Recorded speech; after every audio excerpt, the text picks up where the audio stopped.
আসলে আমার ঘাড় ফেটে যাচ্ছে আজকে। প্রেশারের সমস্যা হয়ে গেল নাকি আল্লাহ জানে। হ্যাঁ, এটা আর কি বাচ্চা একটু পাতলা, ভেতরে তো একেবারে ঘেমে গেছে। মনে হয় প্রেশারে কোনো সমস্যা আছে, ঘাড় ফেটে যাচ্ছে।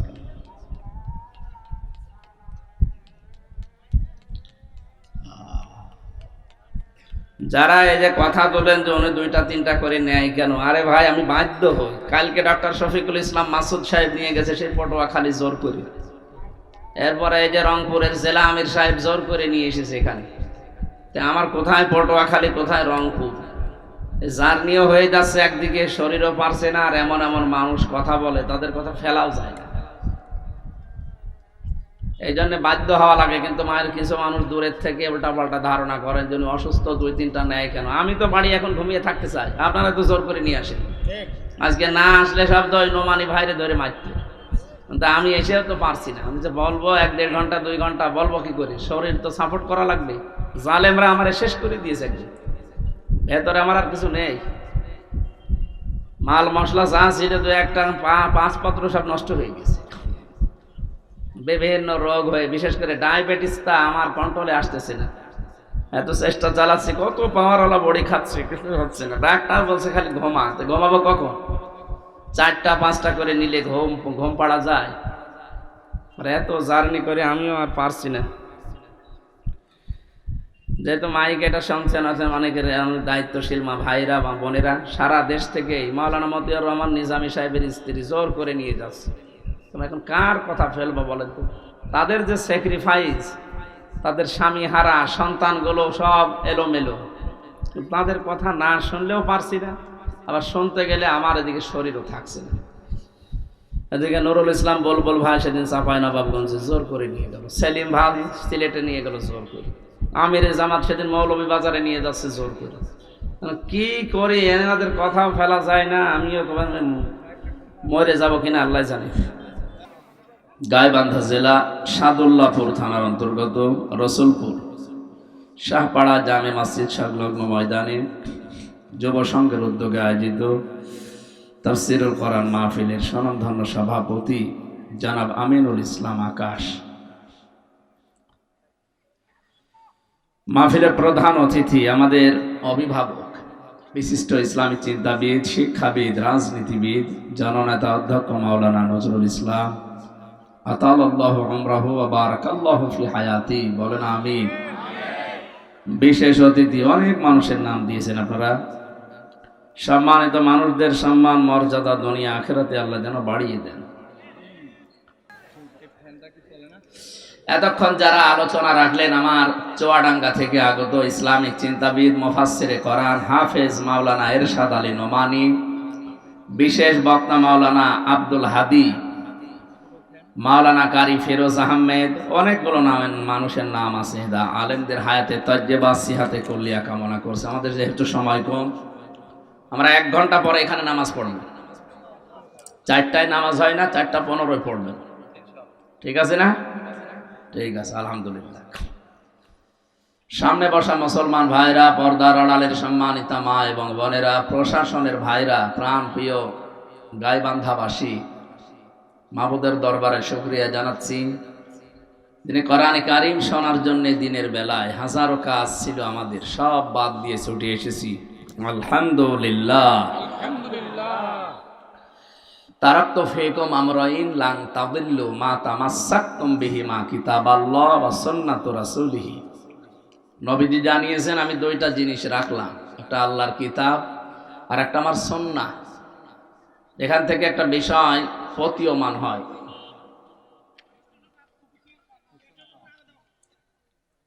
ঠিক আছে, আসবেন না, কথা বলবেন না ভাই।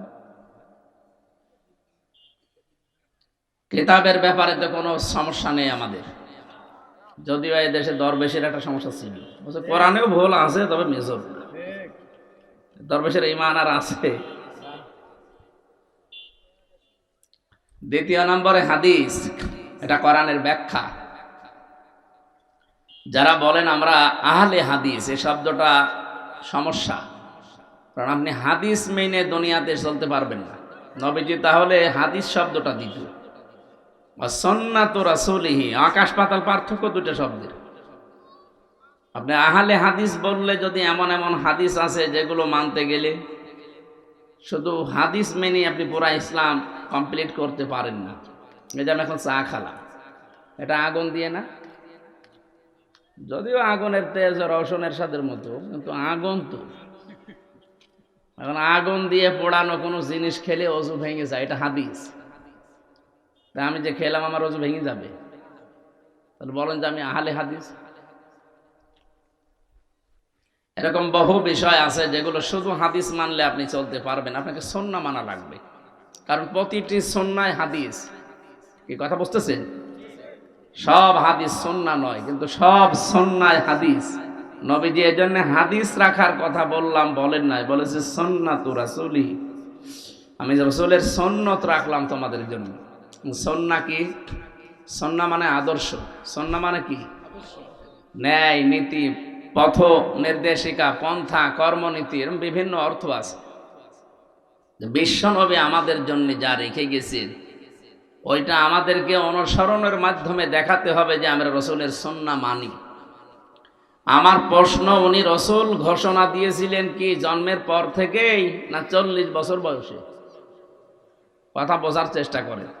যেন বিভিন্ন ভ্রান্ত ধারণা আমাদের উপরে চাপিয়ে দেওয়া হচ্ছে, বিভিন্ন ভ্রান্ত কথা বলে মুসলমানদের আজ দল বিদলে ডিভাইডেড করা হচ্ছে। আমরা আশা করছি আপনি বুঝবেন, এই পৃথিবীতে নবীজি জন্মের পরেই কি উনি ঘোষণা দিয়েছেন যে আমি নবী রসুল? কত বছর বয়সে? 40 বছর বয়সে বলেছিলেন, কুলিয়া আইয়ুহান নাস ইন্নী রাসূলুল্লাহি ইলাইকুম জামিআ। হে নবী, আপনি বলেন তামাম দুনিয়ার সব মানুষের জন্য আল্লাহ আমাকে রাসূল করে পাঠিয়েছে তোমাদের নিকটে। এই কথা তো কোরআনের কথা। জন্মের পরেই তো উনি কোরআন পাননি, পেয়েছেন কত বছর বয়সে? উনি নবী রাসূল হয়তো জন্মের পরেই ছিলেন, জন্মের আগেও ছিলেন, কিন্তু ঘোষণা হয়েছে পৃথিবীতে আসার পর যখন বয়স 40।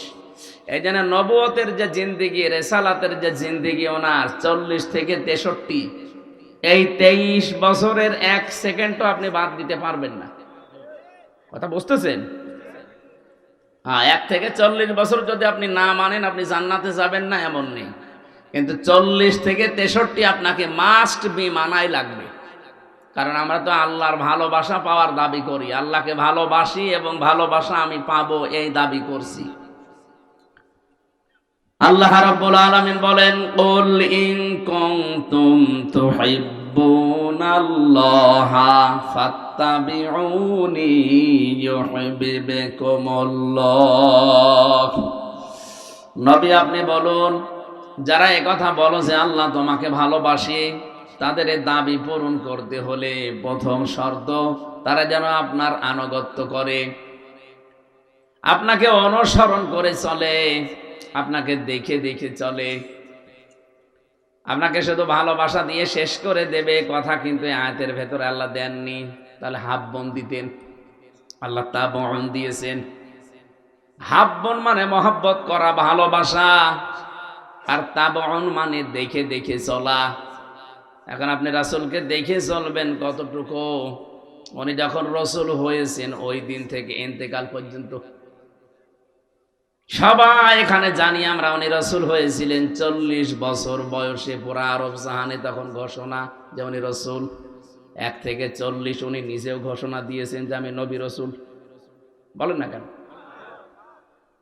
তাহলে রাসূলুল্লাহকে অনুসরণ করা লাগবে, তিনি আমাদের একমাত্র আদর্শ, উসওয়াতুন হাসানা। এ শব্দ বলার আগে আল্লাহ কোরআনে কিন্তু মুহাম্মদ বিন আব্দুল্লাহ দেননি, দিয়েছেন ফি রাসূলিল্লাহ। রাসূলের জীবনে তোমাদের জন্য মহত্তম আদর্শ আছে। এই আয়াত থেকে প্রমাণ হয় 40 থেকে 63 একদিনও আপনি বাদ দিতে পারবেন না। আপনি আল্লাহকে ভালোবাসেন এর দাবি শুধু মুখে করেই শেষ না, এটা প্রমাণ দেওয়া লাগবে তার এই 63 বছরের 23 বছর জীবন অনুসরণ, অনুকরণ, দেখে দেখে চলার মাধ্যমে। কেউ যদি সত্যি রাসূলুল্লাহকে অনুসরণ আরম্ভ করে, আল্লাহ বলেন 2টা জিনিস আমি তাকে দিয়ে দেই। ইউহিব্বুকুমুল্লাহ, আমি নিজেই তাকে ভালোবাসা আরম্ভ করি। তাকে আমি ভালোবেসেছি এ কথা এখানে নেই। ইউহিব এটা মোজারে, বর্তমান, ভবিষ্যৎ, প্রেজেন্ট, ফিউচার। ও গায়বান্দাবাসী, কোন মানুষ যদি আল্লাহ পাক তাকে ভালোবাসে, এই নিয়তে যদি আপনি যে আমি আল্লাহর ভালোবাসা চাই, আল্লাহ যেন আমাকে এখন থেকে এই মহাব্বত ভালোবাসা শুরু করেন, তাহলে আপনাকে এখন থেকে রাসূলের অনুসরণ আরম্ভ করা লাগবে। এখন আপনি অনুসরণ করবেন কি আংশিক না পূর্ণাঙ্গ? বলেন। আপনি নিজের দিকে তাকিয়ে বলেন তো, আপনার অনুসরণ এখন রাসূলুল্লাহর জীবনের যে 23 বছর নবীজির জিন্দেগি, রিসালাতের জিন্দেগি, আপনি কি পুরাটা মানেন না আংশিক? হয়তো আপনার দাড়ি রাসূলের মতো আছে, আপনার টুপি রাসূলের মতো আছে, আপনি জিকির আজকার রাসূলের মতো করেন, কিন্তু ব্যবসা আপনি রাসূলের মতো করেন না। কি কথা বলেন না কেন? আপনি ব্যবসা করতে গেলে তখন সুদ, ব্যবসা করতে গেলে তখন যাকাত ভিত্তিক অর্থনীতির যে নিয়ম নীতিগুলো আছে ওগুলো আপনি মানেন না। আপনি নিজেই বলেন তো, আপনার অনুসরণ রাসূলের আংশিক হইল না পূর্ণাঙ্গ? আপনি নামাজ রাসূলের মতো পড়বেন, রোজা রাখবেন রাসূলের মতো, হজ করে আসবেন রাসূলের মতো, কিন্তু রাজনীতি যে জীবনের একটা পাঠ, এটা আপনি করবেন আপনার বাবার মতো। আপনার অনুসরণ পূর্ণাঙ্গ না আংশিক? এই আয়াতের ভেতরে আংশিক অনুসরণ করলে আপনাকে আল্লাহ ভালোবাসবে আছে? বলেন। আপনি কি পাগল? মাথায় যদি বিবেক বুদ্ধি আল্লাহ কিছু দিয়ে থাকে, এখনই ভাবেন আপনার অনুসরণ যদি আংশিক হয়, আল্লাহর কসম আল্লাহ আপনাকে এখনো ভালোবাসায় শুরু করেনি। আর পরের শব্দ তো আরো দূরের কথা, ওয়ায়াগফির লাকুম যুনুবাকুম। ইয়াগফির মোজারে, বর্তমান, ভবিষ্যৎ, প্রেজেন্ট, ফিউচার। জাম্পন আল্লাহ দেয়নি, যুনুব দিয়েছেন। গায়বান্দাবাসী, আমি কিন্তু আমার ঈমান থেকে বলছি, এই মুহূর্তে যদি আমরা রাসূলের অনুসরণ পূর্ণাঙ্গ করব বলে নেমে পড়ি, আল্লাহ আমাকে এখনই ভালোবাসা আরম্ভ করবেন। জীবনের একটা অপরাধ রাখবেন না, সব মাফ করে দেবেন। সুবহানাল্লাহ পর্যন্ত শেষ না করে একটু ভাবার জন্য সময় দিলাম। এখন থেকে আপনি কি পূর্ণাঙ্গ অনুসরণ করার জন্য মাথায় গামছা বেঁধে লেগে পড়বেন, নাকি ওই আংশিক আগের মতো থাকবেন? পূর্ণাঙ্গ করতে হলে রাসূলুল্লাহর জীবনে কিন্তু রাজনীতি ছিল, আপনাকেও করা লাগবে। রাসূলুল্লাহর জীবনে ব্যবসা ছিল, আপনাকেও করা লাগবে। কি কথা বলছেন না কেন? নবীজির জীবনে দাড়ি ছিল, আপনাকেও রাখা লাগবে। এটাই ঠিক আছে, কিন্তু আগের দুইটা একটু সমস্যা আছে। সমস্যা যদি সত্যি আপনার থাকে, আল্লাহর কসম আল্লাহ আপনাকে এখনো ভালোবাসা আরম্ভ করেনি। বাংলাদেশে অনেক আলেম আছে, অনেক পীর আছে, অনেক ইমাম আছে, বলো হুজুর আমি ঝামেলাই নেই। নবীজির রাজনীতিকে তার কাছে ঝামেলা মনে হয়, এটা বেঈমান। একটু বেশি বলে ফেললাম। টাটকা নির্ভেজাল মুনাফিক ওইটা। মনে করতে পারেন হ্যাঁ ইমাম সাহেবকে আপনি মুনাফিক বলেন, আরে ভাই ও নামাজ পড়ায় কোন মসজিদে? সাদুল্লাহপুরে। ও ছাতা চেনে কে? আর আব্দুল্লাহ বিন ওবাই নামাজ পড়তো কাবা শরীফে, মসজিদে নববীতে, যেখানে 1 রাকাত নামাজ পড়লে 50,000 রাকাত, 1 লক্ষ রাকাত নামাজের সওয়াব হয়। এত বড় জায়গায় নামাজ পড়ে যদিও মুনাফিকের সর্দার হয়, মুনাফিক না মুনাফিকের সর্দার। বাংলাদেশে কত আলেম এখনো পর্যন্ত মুনাফিক, আপনি নিজেই বলেন। মান রা মিনকুম মুনকারান ফালিয়ুগায়্যিরহু বিয়াদিহি ফাইল্লাম ইয়াস্তাতি'উ ফাবিলিসানিহি ফাইল্লাম ইয়াস্তাতি'উ ফাবিকলবিহি ওয়া যালিকা আযআফুল ঈমান। বুখারী শরীফের হাদিস। আবু সাঈদ খুদরি রাদিয়াল্লাহু তাআলা আনহু বলেন, তোমাদের ভেতরে কেউ যদি মুনকার শব্দের শাব্দিক অর্থ অন্যায়, অবৈধ কোনো কাজ, হয়তো আল্লাহ বিরোধী অথবা মানবতা বিরোধী, এরকম কোন কাজ যদি দুনিয়ায় কেউ করে থাকে, তোমাদের সামনে এটা হলে তোমাদের প্রথম নম্বরে কাজ হাত দিয়ে বাধা দিবা। এটা যদি না পারো তাহলে মুখ দিয়ে বলবা, এইটাও যদি না পারো অন্তরে ঘৃণা করবার, এটা কিভাবে পরিবর্তন করা যায় পরিকল্পনা করবা। এইটাও যদি কেউ না করো তাহলে তার আর ঈমান নেই, কারণ ঈমানের দুর্বল পয়েন্ট। আদাফ ইসমে তাফজিল, এর চাইতে আর নিচে নামা যায় না। এর চাইতেও যদি কেউ নিচে থাকে, যে অন্যায় দেখলে হাত দিয়ে পারে না, মুখ দিয়ে বলে না, অন্যায় দেখলে অন্তরে ওর ঘৃণাও আসে না, পরিবর্তন করার জন্য যে পরিকল্পনা করবে সেইটাও নেই, বলেন তো এরকম ইমাম হোক আর পীর হোক আর কাবা শরীফের ইমাম হোক, ওর ইমান থাকার কথা? 48,000 পীর দেশে, 3.5 লাখ মসজিদের ইমাম, আর মুসলমান তো 18 কোটি, খালি 4 ভাগ বাদ দিয়ে সব। বলেন এই বাস্তবতায় আমরা ইমানদার কোথায় পেলাম? আমার তো ইমানই নেই, বাকি তো সব বাদ দিলাম। এই হাদিস অনুযায়ী বাংলাদেশে বহু আলেম যে বেঈমান, ইমান নেই, কারণ আপনার ইমানের সর্বনিম্ন স্তরটাও নেই। আজকে যেখানে ছিলাম, উনি ডিসি অফিসে কাজ করতেন এতদিন, একটা আফসোস করল লোকটা। আমার বলছে, হুজুর কি বলবো দুঃখের কথা, এই 15.5 বছরে বিশেষ করে জামাত আর শিবিরের যে টার্গেট গুলো দিত, যেগুলো লিস্ট করে দেন, কোন আওয়ামী লীগের নেতা যদি এসে বলতো, হ্যাঁ বলেছে কিন্তু খুব কম, আমাদের কাছে মসজিদের ইমাম, মাদ্রাসার হুজুর এসে বলতো যে অমুকের নাম লিখে নিন। একটা কথা হলো, আমার খুব দুঃখ লেগেছে, কি আশ্চর্য। যেই লোকটা একটা মানুষকে নিরপরাধ জানার পরেও তাকে বিপদে ফেলার চেষ্টা চালায়, ও আর ইমানদার থাকে কি করে বলেন তো? ওই লোকটা এতদিন পর্যন্ত কিন্তু আমাদের ইমাম ছিল।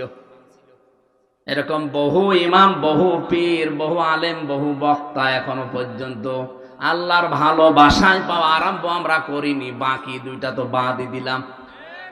আল্লাহ ভালো না বাসলে আপনাকে মাফ করবে, আর মাফ না করলে জান্নাতে দেবে। আশা করছি আমি কি বোঝাতে চেয়েছি আপনি বুঝে ফেলেছেন। এখন থেকে আমার পুরা অনুসরণ হবে না আংশিক? আরো জোরে। পুরা অনুসরণ করতে গেলে আবু বকরের মতো হওয়া লাগবে, পুরা অনুসরণ করতে গেলে ওমরের মতো হওয়া লাগবে। আর আংশিক অনুসরণ করে যদি আব্দুল্লাহ বিন ওবায়ের সাথে জাহান্নামে যেতে চান, চলেন আপনাকে আমি দিয়ে আসি। আল্লাহ আমাদেরকে বুঝ দেন, বলেন আমিন। দরুদ সালাম পাঠ করছি এরকম নবী, যাকে আল্লাহ প্রতিটি কোরআনের যে অক্ষরগুলো দিয়ে আমরা কোরআন পড়ি 29টা, প্রত্যেকটা অক্ষরে আল্লাহ তাকে ডাক দিয়েছেন। আলিফ দিয়ে বলেছেন আহমাদ, আমার নবী আহম্মদ, তিনি প্রশংসিত। বা দিয়ে তিনি ডাক দিয়েছেন আমার নবী বাশির, সুসংবাদদাতা। তা দিয়ে নবীকে আল্লাহ জানিয়েছেন মুত্তাকি। সা দিয়ে তিনি জানিয়েছেন আপনি মুদ্দাসসির। জিম দিয়ে জানিয়েছেন আপনি জামিল। হা দিয়ে তিনি জানিয়েছেন আপনি হামিম। খ দিয়ে জানিয়েছেন আপনি খাতামান নবিয়্যিন। বলতে বলতে ইয়া এই শব্দে যে আল্লাহ তাকে সরাসরি ডাক দিয়েছেন, ইয়াসিন, হে নেতা। সুবহানাল্লাহ বলতে পারেন না? প্রত্যেকটা অক্ষরে যেন আল্লাহ তাকে ডাক দিচ্ছেন একটা নাম ধরে। শেষের শব্দটা এমন ভাবে নাম দিয়েছেন, আপনি অনেকে দেখি ইয়াসিন সূরা পড়ে 10 খতম কোরআন শরীফের সওয়াব পাওয়ার জন্য। হ্যাঁ, পাবেন আপনি, কিন্তু এর ভেতরে যে 86টা শিক্ষা আছে একটাও আপনি মানেন না। সওয়াব দিয়ে আপনি কি করবেন বলেন? আপনি সওয়াব দিয়ে কি করবেন? এই শিক্ষাগুলো নেওয়ার জন্যই তো আল্লাহ দিয়েছিল সূরা ইয়াসিন। আয়াতুল কুরসি পড়লে আপনি মরণের পরে বিনা হিসাবে জান্নাত চলে যাবেন, ঠিক আছে, কিন্তু এর ভেতরে আল্লাহর 10টা ক্ষমতার কথা আছে। এগুলো যদি আপনার প্র্যাকটিক্যাল লাইফে না থাকে, বিনা হিসাবে না, আপনি হিসাব দিয়েও জান্নাতে যেতে পারবেন না।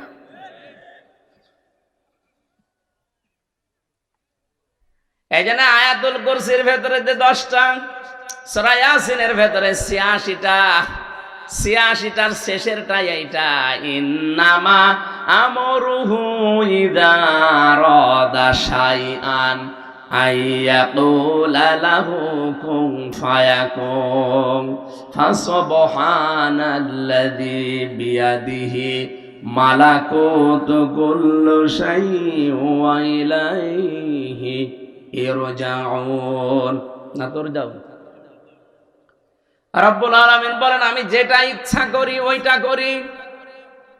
আমি যদি কোনো কিছু এরাদা করি, ইচ্ছা করি শুধু কোন বলি, সঙ্গে সঙ্গে ফায়াকুন হয়ে যায়। অথচ এইটা এই মুসলমানদের ভেতরে এখনো অনেকে বিশ্বাস করে না। অথচ ওই মুসলমান সূরা ইয়াসিন পড়ছে 10 খতম কোরআন শরীফের সওয়াব পাবে। এর ভেতরে যে 86টা শিক্ষা আপনি একটাও তো মানেন, প্রথমটাও নেই। কারণ ইয়াসিন মানে হে নেতা, বলেন আপনার নেতাকে আর আল্লাহ কাকে ডাক দিচ্ছেন? এটা সূরা হুদের 98 নম্বর আয়াতে পাবেন, বাড়িতে যে তাফসীর মিলাবেন। বাংলায় বলছি নাকি আরবি আগে বলে নেব? আরবি না বললে তো অনেকের বিশ্বাস হবে না, হুজুর মনে হয় বানিয়ে বলছে। আপনি এই সূরা হুদ এর আয়াত নাম্বার হচ্ছে 98। ইয়াকদুমু কওমাহু ইয়াউমাল কিয়ামাতি ফাওরাদাহুমুন নার ওয়া বিসাল বিরদুল মাওরুদ ইলা আখির আয়াত। রব্বুল আলামিন এই আয়াতের বাংলাটা বলছে, তাফসীর করব যেহেতু অন্য আয়াতের বাংলা হচ্ছে এই: কোন দলের নেতা যদি জাহান্নামী হয়, ওই দলের যত কর্মী আছে তারাও জাহান্নামে যাবে। এটা আমার একেবারে খাস রাজনীতি নাকি? হ্যাঁ, আমি মনে হয় এই আয়াতের অর্থ বানালাম না? যত কোরআন শরীফের তাফসীর আছে সবের সামারাইজ এইটাই: কোন দলের নেতা যদি জাহান্নামী হয়, ওর যত কর্মী আছে সব তার সাথে যাবে। যদি আল্লাহ ফেরাউন সম্পর্কে দিয়েছেন, আমার মনে হয় ফেরাউন মারা গেলেও লেডি ফেরাউন পৃথিবীতে এখনো আছে। ফেরাউন জাহান্নামে যদি যায়, তার লেডি ফেরাউনও জাহান্নামে যাবে। তাহলে তার অনুসরণ যারা দুনিয়ায় করবে তারাও যাবে। শুধু ফেরাউন যাবে, হামান যাবে না? কথা বলেন না কেন? আজ বহু হামানও আমরা দেখতে পাচ্ছি, বহু কারুনও আমরা দেখতে পাচ্ছি। সুতরাং কোন দল যারা করেন ভেবে চিন্তে করবেন। আল্লাহ কিন্তু ডাক দিয়েছেন ইয়াসিন বলে, হে নেতা, আল্লাহর ঘোষণা নেতা বাদ দিয়ে আপনি কাকে অনুসরণ করেন? আপনার বিবেককে প্রশ্ন করেন। প্রশ্ন আসতে পারে, রসুল এখন নেই তো করবো কি? আরে ভাই, রসুল কিয়ামত পর্যন্ত থাকবেন না, এটা তো ফাইনাল। কিন্তু তার নায়েব আছে না, তার স্থলাভিষিক্ত আছে না, তার উত্তরাধিকারী আছে না? তার উত্তরাধিকারী কারা? আল উলামা ওয়ারাসাতুল আম্বিয়া। মাওলানা নজরুল ইসলাম তার উত্তরাধিকারী। আপনি যারে মেনে চলেন তার নামের আগে আলেম লেখা আছে, এটার নামের আগে আছে। আপনি একটা কথা ভুল প্রমাণ করেন যে না এটা তো মিলছে না, আপনি বলেন তো যাকে অনুসরণ করেন তারে আপনি এখন যদি কবর থেকে আবার তুলে নিয়ে আনেন, নামের আগে মাওলানা লিখতে পারবেন? মাওলানা লেবু, নজরুল ইসলাম লেবু মারা যাক, নামের আগে কিন্তু লিখতে হলে মরহুম মাওলানা নজরুল ইসলাম লেখা লাগবে। নবীজি যেহেতু আল উলামা, আলেমের বহু বচন উলামা, ওয়ারাসাতুল আম্বিয়া, এই পৃথিবীতে যারা আলেম তারা নবীর ওয়ারিস, উত্তরাধিকারী, নায়েবে রাসূল, স্থলাভিষিক্ত। নবী যা নেই, নবীর ওই কাজগুলো যদি ওনারা করে, নবীকে মানলে যা হবে, নবীর নায়েবকে মানলে তাই হবে। নবীর উপরে যদি কেউ কথা বলে, যেমন তার পেছনের আমল আখলাক আল্লাহ নষ্ট করে দেয়। লা তারফাউ আসওয়াতাকুম ফাওকা সাউতিন নাবিয়্যি ওয়ালা তাজহারু লাহু বিল কওলি কাজহারি বা'দিকুম লিবা'দিন আন তাহবাতা আমালুকুম ওয়া আনতুম লা তাশউরুন। এখনো পর্যন্ত রওজা শরীফে আয়াত আরবিতে লেখা আছে। কিয়ামত পর্যন্ত স্বর্ণের অক্ষরে লেখা থাকবে এটা। মানুষ যেন জানে নবীজির উপরে কথা বললে পেছনের আমল যেমন নষ্ট হয়ে যায়। নবী তো আর সব জায়গায় এখন কিয়ামত পর্যন্ত ওনার হায়াতও নেই, থাকবেনও না, কিন্তু তার নায়েবরা আছে। এদের সামনে যদি উচ্চ স্বরে কথা বলেন, আপনার পেছনের আমলও নষ্ট হয়ে যাবে। অথচ 15.5 বছরে আমরা পুরো উল্টা দেখলাম। নবীর উত্তরাধিকারী নায়েবে রাসূলদের, ওলামায়ে কেরামের সামনে কথা জোরে বলা না, তাদেরকে আরো শাস্তি দেওয়া হতো। অন্যান্য জেনারের মানুষগুলো দেখতাম আদালতে নিয়ে আসার সময় এমনি নিয়ে আসে, আর আলেমদেরকে নিয়ে আসার সময় মাথায় দড়ি দিয়ে, হাতে হ্যান্ডকাপ দিয়ে নিয়ে আসে। যাদের উপরে কথা বললে ঈমান আমল নষ্ট হয়ে যায়, আর তাদের মাথায় দড়ি দিয়ে গলার মতো টানলে ঈমান থাকে? ঈমানই তো নেই। গাইবান্ধাবাসী, অবশ্যই আপনার বিবেক এখন কাজ করবে, আমি জানি। আপনার বিবেকটা একটু কাজে লাগান। বাস্তবতা এইটা, নবী নেই, নবী আসবেও না, কিন্তু ইয়াসিন বলে আল্লাহ নিজে ডাক দিয়েছেন। সুতরাং বিশ্ব নবীর আদর্শ যারা মেনে চলতে চায় তাদেরকে আপনাকে অনুসরণ করা লাগবে। এরা আল্লাহর ঘোষণা দেওয়া নেতা। খালি আল্লাহর ঘোষণা দেওয়া ইয়াসিন, আল্লাহ পাক যাকে দিয়েছিলেন উনি তো নেই, ওনার নায়েব আছে। আমি এখান থেকে কুষ্টিয়া একজনকে পাঠালাম, আমি যেতে পারলাম না, উনি যদি আমার কাজটা করে আসে, উনি আমার নায়েব। কথা বলছেন না? এখন ওকে আমি পাঠালাম টাকা আনতে, ও যদি বলে কে পাঠিয়েছে, হামজা পাঠিয়েছে, নাম শুনে টাকা না দিয়ে যদি পিটাই, ওই পিটানো আমার পিঠের ওপরেই পড়ছে। সুতরাং আপনি এখন এত বড় স্পষ্ট দলিল দেওয়ার পরেও যদি কেউ নায়েবে রাসূলকে না মানেন, আমি আশা করছি, আমি বিশ্বাস করছি অবশ্যই আপনি রাসূলের সাথে বিয়াদবি করছেন। এই জন্য ইয়াসিন সূরা পড়ে যারা মনে করেন আমার 10 খতম কোরআনের সওয়াব আছে, মাস্ট বি হবে, কিন্তু এই শিক্ষাগুলো আপনার ভেতরে থাকা লাগবে। যেই দল করেন ওই দলের নেতা যদি জাহান্নামী হয়, কর্মী সব তার সাথে জাহান্নামে যাওয়া লাগবে। বিসাল বিরদুল মাওরুদ, কত নিকৃষ্ট জায়গা তাদের জন্য এটা। এরপরও অনেকের বিবেক খোলে না। আমি রাসূলের পরিচয় দিয়েছিলাম। সূরা ইয়াসিনের সর্বশেষ 2টা আয়াত আমি তেলাওয়াত করে ফেলেছি।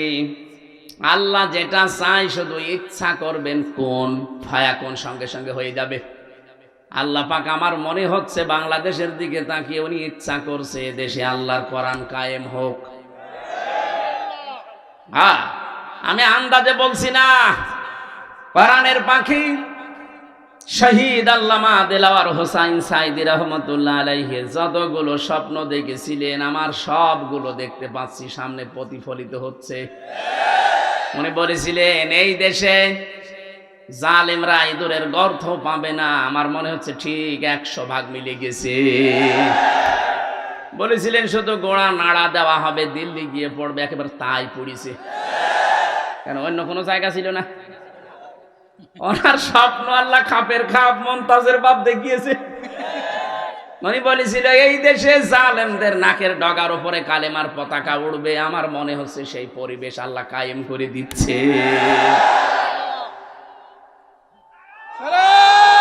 এই কথা শোনেন আগে, এটার প্রমাণ এই গাইবান্ধা থেকে পরশুদিন দেখতে পাবেন ইনশাআল্লাহ। আমিরে জামাত ডাক্তার শফিকুর রহমান আপনাদের এখানে আসার ঘোষণা দিয়েছে মনে হয় না? হ্যাঁ, পরশুদিন আসবে 24 তারিখে সকাল 10টায় গাইবান্ধা শহরে ইনশাআল্লাহ। ওখানে আমার মনে হচ্ছে এই দৃশ্য আল্লাহ গাইবান্ধা থেকে দেখাবে।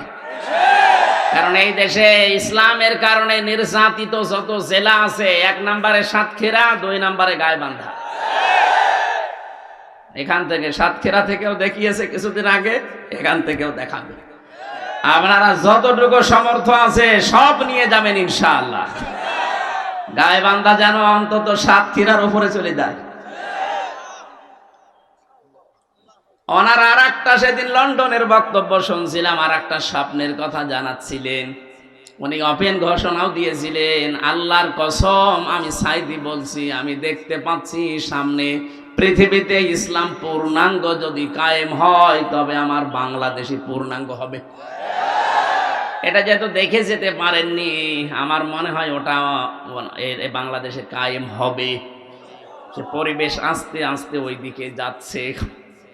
আজকে রমিন ফারহানার বক্তব্য শুনলাম, আজকে গোবিন্দ পরামানির বক্তব্য শুনলাম। একটা হিন্দু, ও যেভাবে ইসলামপন্থী মানুষ, বিশেষ করে জামাতে ইসলামের কেন্দ্রীয় নেতা যারা সাবেক এবং বর্তমান, এই মানুষগুলোর চরিত্র সম্পর্কে যে কথাগুলো বলছে, একটা হিন্দু মানুষ যদি এই বিশ্বাস করে আপনি মুসলমান, এখনো বিশ্বাস আসে না আপনার?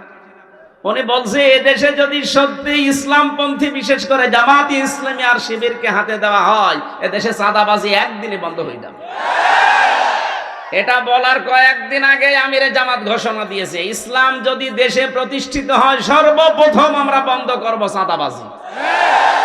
এটা নিয়ে গাইবান্ধায় গত পরশুদিন মারামারি হয়েছে না কালকে? কারা এগুলো? হ্যাঁ, সাগাটায় কারা করছেন আমরা জানি। এই জন্য রুমিন ফারহানা আজকে এই কথাগুলো বলিস, আমরা কন্ট্রোল করতে পারছি না। 5 তারিখের পর থেকে বিএনপি চাঁদাবাজি আর বিভিন্ন জায়গায় দখলদারি শুরু করেছে। আরে ভাই, এটা তো রেকর্ড হচ্ছে, আপনি কি মনে করছেন সবগুলো রেকর্ড হচ্ছে? আন্তর্জাতিক দাদারা বসে আছে, মডেল সব কিছু টের পাচ্ছে। এতদিন পর্যন্ত ভারত আমাদের পেছনে এটা ছড়িয়েছিল যে এই দেশে সংখ্যালঘু নির্যাতন হয়। এখন যেহেতু প্রমাণ হচ্ছে না, পুরা মিথ্যা, পুরা বানোয়াট। ওদের সাংবাদিক নামে কিছু কলঙ্ক আছে, মলম বিক্রেতা, হকার, ওরা এগুলো মানুষকে ছড়িয়ে ছড়িয়ে মিথ্যা বিভ্রান্তি তথ্য দিয়ে। কালকেও একজনে, পরশুদিন এই যে পঞ্চগড় আর ওদিকে ঝিনাইদহ মাগুরা, 2 জন গিয়েছিল চিকিৎসার জন্য ভারতে।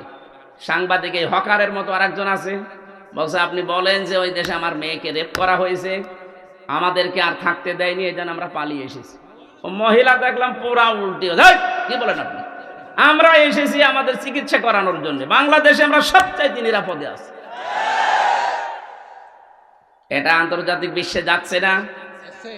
সারা দুনিয়ায় আমরা দেখি কেউ পৃথিবীর মাটির নিচে কেউ তেল পায়, গ্যাস পায়, সোনা পায়, রূপা পায়, আর ওই শয়তানরা শুধু মাটির নিচে মন্দির পায়। মসজিদগুলো ভেঙে ভেঙে মন্দির বানাচ্ছে। বাংলাদেশে রেকর্ড আছে যে একটা মন্দির ভাঙিয়ে আমরা মসজিদ বানিয়েছি। আপনারা সতর্ক হন। আল্লাহকে বিশ্বাস করেন না আমরা জানি, কিন্তু আল্লাহ যে কি করতে পারে আবাবিল পাঠিয়ে, আপনি ইতিহাস পড়ে দেখেন। আল্লাহর ঘরে হাত দিলে কি হয় আল্লাহ দেখাননি? কতগুলো মসজিদ ভেঙে ফেললেন। আজকে সকালে একটা ভেঙেছে, বলছে এখানে 500 বছর আগে মন্দির ছিল। আযাব আসলে কিন্তু তখন আর দাদা বাবা বাঁচান কিছুই করার থাকবেন না। কথা বলে না কেন? প্রতিবেশী হিসেবে সতর্ক করলাম, এরপরও যদি সতর্ক না হন, কপালে আগুন লাগলে আমরা আরো আগুন লাগিয়ে দেব। এখন অলরেডি লেগে পড়েছে। ট্রাম্প ঘোষণা দিয়েছে 16 লাখ ভারতীয়কে আমি পাঠিয়ে দেব, নে এবার ধুতি সামলা। ও 20 তারিখে জানুয়ারি ওর শপথ। যদি ও তো এমনি জাতে মাতাল, তাহলে ঠিক আছে, মাথায় কিন্তু এমনি গরম। ওই আন্তর্জাতিক বিষয়গুলো টের পাচ্ছে না যে এতদিন আপনি মিথ্যা ছড়িয়েছেন সংখ্যালঘু নির্যাতন হয়। সবচাইতে বেশি এখন সংখ্যালঘু নির্যাতন ভারতে হচ্ছে। গরু খাওয়ার অপরাধে মুসলমানকে জবাই করে। সবচাইতে বড় ধর্মীয় অনুশাসন যেগুলো মেনে চলা হয়, সেখানে সবচাইতে বেশি রাগ ওদের। আর আল্লাহর ঘরগুলো ভেঙ্গে গুড়িয়ে দিচ্ছে। এমনকি কিছুদিন আগে খ্রিস্টান 2 জন মহিলাকে ভারতে উলঙ্গ করে হাঁটিয়েছে। ট্রাম্প একজন খ্রিস্টান, কি সে জাতে মাতাল হলো? তাহলে ঠিক আছে, ও দেখে না যে আপনি এতদিন মিথ্যা ছড়িয়েছেন। 16 লাখ ভারতীয় যদি একবারে চলে আসে, ওর ধুতি থাকবে? বলেন। এদিকে আমাদের সাথে সব সম্পর্ক তো অলরেডি ছিন্ন করেই দিয়েছেন। বলে আমাদের না খাওয়িয়ে মারবে। আরে ভাই, আমাদের পৃথিবীতে এখনো 57টা মুসলমান রাষ্ট্র আছে। পাকিস্তান থেকে, তুরস্ক থেকে, চীন থেকে যেভাবে ব্যবসায়িক পণ্য আসতেছে, ওদের কোনো দরকার নেই। ভারত বয়কটের ডাক দেওয়া এখন আমাদের ইমানের দাবি। এটা জাতীয় ইস্যু হয়ে দাঁড়িয়েছে। ওরা আমাদের একেবারে কলিজায় হাত দিয়েছে, মসজিদ ভেঙ্গে। কথা বলে না কেন? খাবারের ভয় দেখায়। আমাদের তো বছরে 1 মাস না খেয়ে থাকা ফরজ। কিসের খাবারের ভয় দেখান? দরকার হয় আমরা সারা 12 মাসের রোজা রাখবো। ওদের আলু, ওদের পেঁয়াজ সব পচে যাচ্ছে। আজকে বিভিন্ন যে হকার সাংবাদিক যারা, ওদের বাড়ি ঘেরাও করেছে। 2 জনকে পিটিয়ে আইসিইউতে পাঠিয়েছে। শয়তানরা বাংলাদেশের বিরুদ্ধে উল্টাপাল্টা কথা বলো। ওরা ভারতের, বাংলাদেশের, আমাদের এই যে চট্টগ্রাম নাকি নিয়ে নেবে। আরে দাদা, আপনি কি যৌতুক নেবেন? যৌতুক দেব কি করে? মেয়ে তো পালিয়ে গেছে। পালানো মেয়ের আবার যৌতুক কিসে? ও বিয়েই তো আমরা মানি না, কারণ যার সাথে গেছে তার তো ফুল হাতা, আর আমাদের ফুল হাতার সাথে হাফ হাতা যায়। আর দাদা, আমি এটা বানালাম সূরা বাকারা 221 নম্বর আয়াত, ওয়ালা তুনকিহুল মুশরিকিনা হাত্তা ইউমিনু। যতক্ষণ মুসলমান না হবে মুশরিক, ততক্ষণ তার সাথে মুমিনা নারীর বিয়ে দেওয়া জায়েজ নেই। যদি এটা মুমিনা আর থাকে না, কারণ জীবনে যত মিথ্যা কথা বলিস, তা হাজি মানুষ, তারপরেও তো মুসলমান। কথা বলে না কেন? সুতরাং এই মেয়ে যদি বিয়ে করতে চান, এতদিন খালি স্বামী স্ত্রীর সম্পর্ক বলে বলে কাটিয়েছেন, এখন যদি বিয়ে করতে চান আপনাকে মুসলমানই দেওয়া হবে। আর দাদার এখন যে বয়স, হাজাম দিয়ে মুসলমানি দিতে গিয়ে হাজাম দেখা যাচ্ছে গোড়া থেকে কেটে বাদ দিয়ে দিতে। আমি আর নিচে নামলাম না। আমিরে জামাত ডাক্তার শফিকুর রহমান ঘোষণা দিয়েছে, বাংলাদেশের 1 ইঞ্চি না হাফ ইঞ্চি মাটির দিকে কেউ যদি চোখ তুলে তাকায় চোখ উপড়িয়ে ফেলা হবে। আমার আর আগস্টের 5 তারিখের আগে নেই। আপনাদের এতদিন মিল ছিল, কন্যা ছিল, তাই কন্যা নেই, মিল সব শেষ হয়ে গেছে। সুতরাং 1 ইঞ্চি না হাফ ইঞ্চির দিকেও তাকাবেন না। এদেশের 18 কোটি মানুষ যদি সত্যিই জীবন দেওয়া লাগে, 36 কোটি দাদা নিয়ে জীবন দেবে। কথা বলেন না, একজন 2 জনকে নিতে পারবেন না? পারবেন না 2 জন করে নিতে? সবচাইতে বেশি ভয় ওদের মরণে। আমি ভারতের বহু প্রদেশ ঘুরেছি, এত ভয়, যদি একটু খালি মরণের লাইনে কথা বলতে পারেন না, আপনাকে ভাই না দাদা না বাপ বলবে। আর কোরআনেও আল্লাহ দিয়েছেন, ওয়ালা তাজিদান্নাহুম আহরাসান নাসি আলা হায়াতি ওয়া মিনাল্লাযিনা আশরাকু। আল্লাহ বলেন পৃথিবীতে মুশরিক যারা, এরা সবচাইতে বেশি ভালোবাসে জীবনকে আর ভয় পায় মরণকে। আমাদের তো এরকম ভয় নেই, আমরা মরলে শহীদ, বেঁচে থাকলে আমরা গাজী। কথা বলে না কেন? আমাদের দুনিয়ার জীবনটাই হচ্ছে জান্নাত কামাই করার জন্য। সুতরাং 15.5 বছরে যত জুলুম অত্যাচার নির্যাতন করেছেন, আমাদের ক্ষতি হয়নি। ওয়ালিয়ালামাল্লাহুল্লাযীনা আমানু ওয়া ইয়াত্তাখিযা মিনকুম শুহাদা। তোমাদের ভেতরে আল্লাহ যাকে ভালোবাসেন, যার ঈমান আর আমল ভালো লাগে, তাকে আল্লাহ শাহাদাতের মরণ দিয়ে ধন্য করে। সুতরাং 15.5 বছরে যত মানুষকে হত্যা করেছেন সবগুলো শহীদ। কথা বলেন না কেন?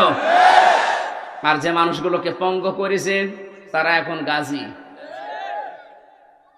বিশেষ করে জামাত ইসলামী, ইসলামী ছাত্র শিবিরের যত ভাইকে বিভিন্ন কায়দায় এখনো পর্যন্ত অকেজ করে রেখেছেন, তাদেরকে বিভিন্ন উপরের চেয়ারে উঠতে দেননি, কি এটাও তাকে মেরে ফেলার শামিল।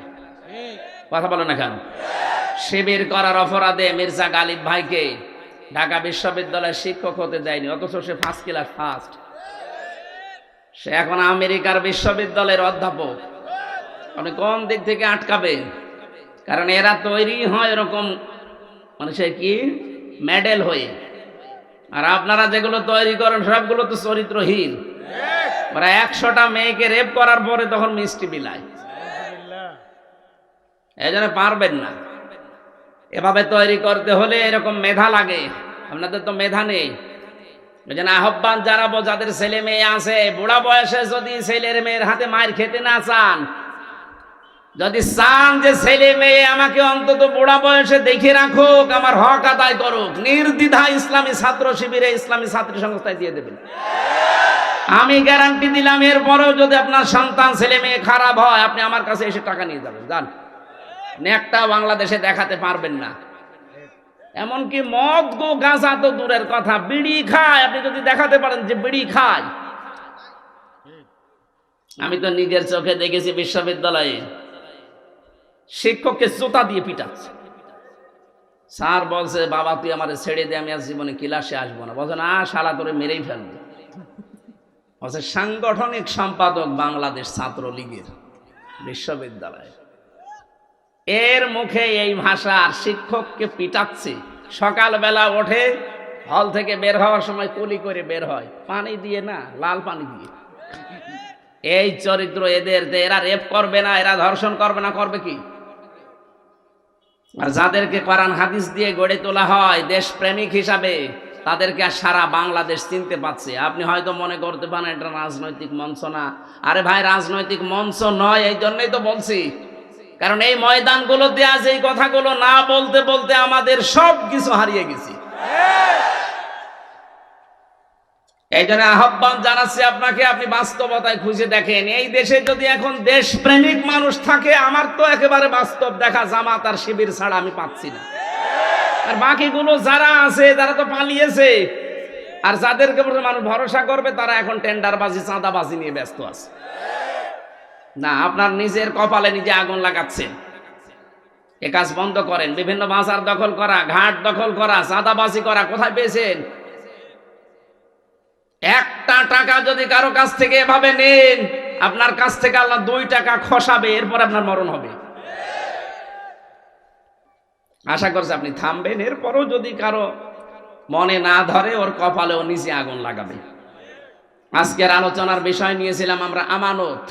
কি বলেন বলেন, শব্দটা কত গুরুত্বপূর্ণ জানেন? কিয়ামতের আগে নবীজি বলেন কিয়ামতের আগে দৃশ্য হবে এরকম, মাইকিং করেও একটা আমানতদার মানুষ খুঁজে পাওয়া যাবে না। দৃশ্য কিন্তু সেদিকে আস্তে আস্তে চলে যাচ্ছে। আবার আল্লাহ একটু লাগাম টেনে ধরেছেন, আমানতদার মানুষ এখন সামনে আমরা চাই। কারণ ন্যায় বিচার কায়েম না হলে আপনি আমানতের দায়িত্ব পালন করতে পারবেন না। এই জন্য আয়াতের দ্বিতীয় শব্দে আল্লাহ এটা দিয়েছেন, ওয়াইদা হাকামতুম বাইনান নাস, যখন বিচার করবেন মানুষের ভেতরে, আন তাহকুমু বিল আদলি, যেন আপনি ন্যায় বিচার কায়েম করতে পারেন। এখন আদল শব্দটাই আয়াতের মাঝে আল্লাহ দিলেন। আদল কি? মা মানাল আদাল লগাতানা শারহান, তাফসিরের ভেতরে ফি জিলালিল কোরআন আমি আদল পেয়েছি 3 প্রকার। 1 নম্বরে আদল হবে আল্লাহর সাথে, 2 নম্বরে আদল হবে রাসূলের সাথে, 3 নম্বরে আদল হবে এই পৃথিবীর সৃষ্টি জগতের সাথে। গায়বান্ধাবাসী, আপনি আল্লাহর সাথে আদল করবেন কি করে? রুহের জগতে একটা কমিটমেন্ট আপনি দিয়ে এসেছিলেন। উনি বলেছিলেন আলাস্তু বিরাব্বিকুম, আপনি বলেছিলেন ক্বালু বালা। এটা যেন বাংলাদেশে জন্ম নিয়ে এই পৃথিবীতে আপনি যেন ঠিক রাখতে পারেন, এইটাই হবে আপনার আল্লাহর সাথে আদল। কথা বুঝতেছেন? আমরা সবাই কিন্তু এই আদলে আছি। অনেকে আজ আল্লাহর সাথে এই ন্যায় বিচারে আদল করতে পারছি, অনেকে পারছি না। বৈষম্য বিরোধী ছাত্র আন্দোলনে যে 9 দফা ছিল, তার 3 দফা আমি কোরআনে কারীম থেকে আবিষ্কার করেছি। তাদের প্রথমটাই ছিল উই ওয়ান্ট জাস্টিস। কি বিচার বলেন না কেন? ন্যায় বিচার। আল্লাহ পাক কোরআনে কারীমে ওই শব্দটাই দিয়েছেন, ইন্নাল্লাহা ইয়া'মুরু বিল আদলি, অবশ্যই আমি আল্লাহ তোমাদের আদেশ করছি তোমরা ন্যায় বিচার কায়েম করো। তাহলে ওরাও তো এই স্লোগান দিয়ে এই দেশটা স্বাধীন করলো যে আমরা ন্যায় বিচার কায়েম করতে চাই। ন্যায় বিচার যদি আল্লাহর সাথে আমরা করতে চাই, এই দেশে এখন দলমত আর দেখা যাবে না। রব বলে যারা স্বীকার করে এসেছি, এটা আমাদের এই জীবনে এখন দেখাতে হবে। 2 নম্বরে রাসূলের সাথে আদল কি? বিশ্ব নবীর সাথে আদল হবে। উনি যে জীবন ব্যবস্থা রেখে গেছে, ওইটা এখন আমাদেরকে এই দেশে কায়েম করে দেখানো লাগবে। রাসূলকে নিজে পাহারা দিতে গিয়ে, এই এদিকে তাকান, রাসূলুল্লাহকে পাহারা দিতে গিয়ে হযরতে তালহা যদি নিজের পিঠে 80টা তীর নিতে পারে, এই ঝঞ্ঝা বিক্ষুব্ধ পৃথিবীতে, বিশেষ করে বাংলাদেশে, আল্লাহর নবীর আদর্শকে সামনে নেওয়ার জন্য যদি তীরও খাওয়া লাগে, আমরা রাজি আছি তালহার মতো। ঠিক আছে। 3 নম্বরে আদল সৃষ্টি জগতের সাথে। এতদিন যেহেতু এটার পরিবেশ ছিল না, জোর যার মুল্লুক তার ছিল। কি কথা বলে না কেন? এখন ওইটা আর হবে না, জোর যার মুল্লুক তার হবে না। এই জন্য যখন মানুষের ভেতরে ন্যায় বিচার করবেন, তখন ন্যায় বিচার করবেন।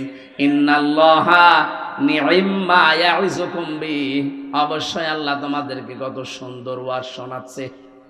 আল্লাহর এই সুন্দর ওয়াজ শুনে শুধু শেষ করে দেবেন না, দেখাবেন কিছু? দেখাতে হলে যে প্রথম শব্দে যেটা আল্লাহ জানিয়েছেন, এইটা সামনে দেখাবেন। ইন্নাল্লাহা ইয়া'মুরুকুম, অবশ্যই আমি আল্লাহ তোমাদেরকে আদেশ করছি, আন তুআদ্দুল আমানাতি ইলা আহলিহা, যখন তোমরা তোমাদের আমানতকে দেবে তখন তার প্রাপকের কাছে পৌঁছিয়ে দেবে। এখানে আমানাত বহু বচন আছে। এই শব্দটা তাফসিরে মারিফুল কোরআনে আল্লামা মুফতি শফি রহমাতুল্লাহ আলাইহি আমানাত শব্দের ব্যাখ্যা করতে গিয়ে বাংলায় দিয়েছেন তিনি রায়, ভোট। সুবহানাল্লাহ বলতে পারেন না? যারা ভোট শুনলে নাক সিটকান, তাফসিরে মারিফুল কোরআন ছিঁড়ে ফেলেন।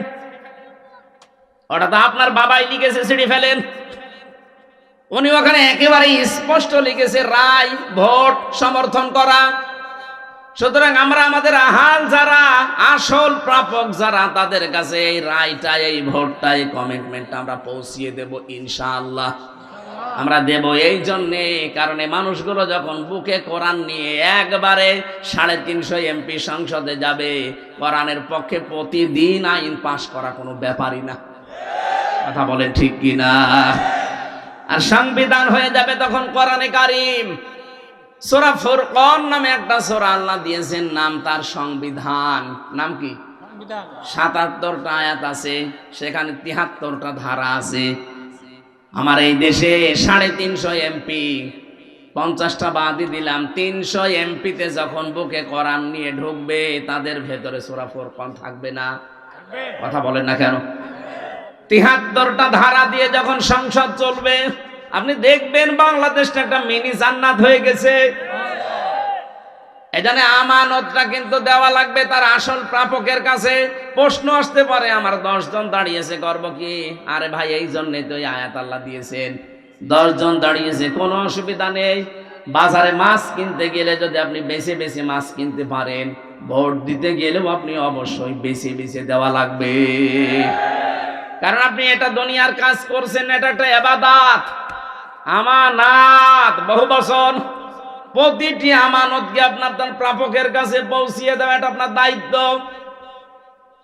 যদি এই দায়িত্বটা আজ আমরা 15 বছর পালন করতে পারি না, এই কারণে আমি তো ভোট দিতেই পারি নাই। এখন যত সুযোগ আসতেছে, সময় আসতেছে, পরিবেশ তৈরি করে নিয়ে এই ইবাদতটা করা লাগবে। আর ইবাদত আমরা এই জন্যই করতে চাই, ইবাদতটা যদি কায়েম হয়ে যায়, তাহলে এই দেশে ন্যায় বিচার মানুষের ভেতরে কায়েম করা সহজ হবে। কথা বলেন না কেন? ন্যায় বিচার যতদিন এই দেশে কায়েম করতে না পারবেন, ততদিন ইসলাম পূর্ণাঙ্গ মানতে পারবেন না। কি এটা বাস্তব না? ন্যায় বিচার কায়েম নেই, এই জন্য আমরা পূর্ণাঙ্গ ইসলাম মানতে পারছি না। সম্মানিত মা বোন যারা এসেছেন, আপনাদের জন্য কয়েকটা কথা কয়েক মিনিটে বলি। শুধু নামাজ পড়েন যারা, রোজা করেন যারা, অনেকে মনে করে যে মেয়েদের জন্য এগুলো না, এগুলো পুরুষ মানুষ করে, করুক। কে বলেছে আপনাকে? সূরা তাওবার 70-71 নাম্বার আয়াতে দলিল আছে, নারী হোক পুরুষ হোক প্রত্যেকের জন্য এই কাজ। ভালো কাজে আদেশ করা, অন্যায় কাজে বাধা দেওয়া। এটা কি শুধু পুরুষ করে জান্নাতে যাবে? মেয়েদের জন্য জান্নাত দরকার নেই? কথা বলেন না কেন? এই জন্য যে কর্মসূচিগুলো, ইসলামী আন্দোলন যেটা, বিশেষ করে একামতে দিনের যারা পালন করে, নারী হোক আর পুরুষ হোক, তার স্ব জায়গা থেকে পালন করা ফরজ। আমরা ওদেরকে উল্টা পাল্টা বুঝিয়ে লাইন থেকে দূরে সরাতে চাই। মা বোন যারা এসেছেন, নামাজ পড়ার মতো কিন্তু ফরজ। ইসলাম কায়েম করার জন্য আপনিও চেষ্টা চালাবেন আপনার জায়গা থেকে। অতআইনু আলা দীনি যাওজাতিহা, কোন স্ত্রী যদি তার স্বামীকে দিনের উপরে চলার জন্য সাহায্য করে, সহযোগিতা করে, পেছন দিক থেকে সাপোর্ট দেয়, তার জন্য আল্লাহ খাদিজাতুল কুবরার মতো জান্নাতে আলাদা ঘর বানিয়ে রাখবেন। এই একটাই মহিলার জীবনে আমি পড়েছি, এই মহিলাকে আল্লাহ জান্নাতে শুধু দেবে না, জান্নাতে একটা আলাদা ঘর তার জন্য বানিয়ে রাখবে। ওটা জিবরাইলকে দিয়ে আগে আল্লাহ দুনিয়ায় পাঠিয়ে দিয়েছেন। ও গাইবান্ধাবাসী, বলেন তো, খাদিজাতুল কুবরা জীবনে নামাজ পড়েছেন? না, পড়েননি। রোজা রেখেছেন? না, রাখেননি। হজ করেছেন? না, করেননি। যাকাত দিয়েছেন? না, দেননি। কারণ ওনার ইন্তেকালের পরে এই বিধানগুলো সব নাযিল হয়। একটা মাত্র কারণে আল্লাহ তাকে জান্নাতে ঘর উপহার দেবেন, ওনার স্বামীকে উনি দিনের কাজে চলার জন্য উৎসাহ দিতেন, খরচ করতেন, পেছন দিয়ে সাপোর্ট দিতেন। আপনাকে আমি আহ্বান জানাচ্ছি, সামনে এই সময় আসছে, ইসলামের উপরে চলার জন্য, এই দেশ কায়েম করার জন্য আপনার ভূমিকা আমরা চাই। কথা বলেন না কেন? আল্লাহ মেয়েদেরকে খাদিজাতুল কুবরার যোগ্য উত্তরসূরি হওয়ার তৌফিক দেন, বলেন আমিন। আজানের জবাব দিয়ে দেন, একজন দিলে হবে, দেন না, আজানটা হয়ে যাক, যে মনে মনে জিকির করেন সুবহানাল্লাহ। দেন, একটু জোরে দেন, একটু জোরে দেন। ভেতরে ঘেমে যাচ্ছে, আসলে আমার ঘাড় ফেটে যাচ্ছে আজকে। প্রেশারের সমস্যা হয়ে গেল নাকি আল্লাহ জানে। হ্যাঁ, এটা আর কি বাচ্চা, পাতলা, ভেতরে তো একেবারে ঘেমে গেছে। মনে হয় প্রেশারে কোনো সমস্যা আছে, ঘাড় ফেটে যাচ্ছে।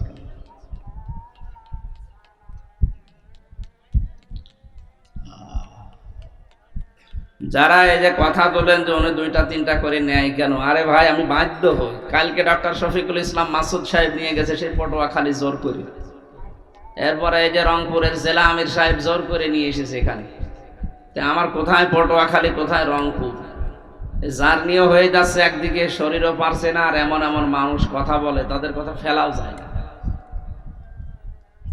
এই জন্য বাধ্য হওয়া লাগে। কিন্তু মায়ের কিছু মানুষ দূরের থেকে উল্টা পাল্টা ধারণা করেন জন্য অসুস্থ দুই তিনটা নেয় কেন। আমি তো বাড়ি এখন ঘুমিয়ে থাকতে চাই, আপনারা তো জোর করে নিয়ে আসেন। আজকে না আসলে সব নোমানি ভাইরে ধরে মারতে, কিন্তু আমি এসেও তো পারছি না। আমি যে বলবো 1-1.5 ঘন্টা 2 ঘন্টা বলবো কি করে, শরীর তো সাপোর্ট করা লাগবে। জালেমরা আমার শেষ করে দিয়েছে একদিন, ভেতরে আমার আর কিছু নেই। মাল মশলা যা ছিল তো একটা 5 পত্র সব নষ্ট হয়ে গেছে। বিভিন্ন রোগ হয়ে, বিশেষ করে ডায়াবেটিসটা আমার কন্ট্রোলে আসতেছে না। এত চেষ্টা চালাচ্ছি, কত পাওয়ারওয়ালা বড়ি খাচ্ছি, কিছু হচ্ছে না। ডাক্তার বলছে খালি ঘুমা, ঘুমাবো কখন? 4টা-5টা করে নিলে ঘুম পাড়া যায়। আর এত জার্নি করে আমিও আর পারছি না। যেহেতু মাইক এটা শুনছেন আছেন অনেকের দায়িত্বশীল মা ভাইরা বা বোনেরা, সারা দেশ থেকে মাওলানা মতিয়ার রহমান নিজামী সাহেবের স্ত্রী জোর করে নিয়ে যাচ্ছে। তোমরা এখন কার কথা ফেলবো বলেন তো? তাদের যে স্যাক্রিফাইস, তাদের স্বামী হারা সন্তানগুলো সব এলোমেলো, তাদের কথা না শুনলেও পারছি না, আবার শুনতে গেলে আমার এদিকে শরীরও থাকছে না। এদিকে নুরুল ইসলাম বুলবুল ভাই সেদিন চাঁপাইনবাবগঞ্জে জোর করে নিয়ে গেল, সেলিম ভাই সিলেটে নিয়ে গেল জোর করে, আমির জামাত সেদিন মৌলভীবাজারে নিয়ে যাচ্ছে জোর করে।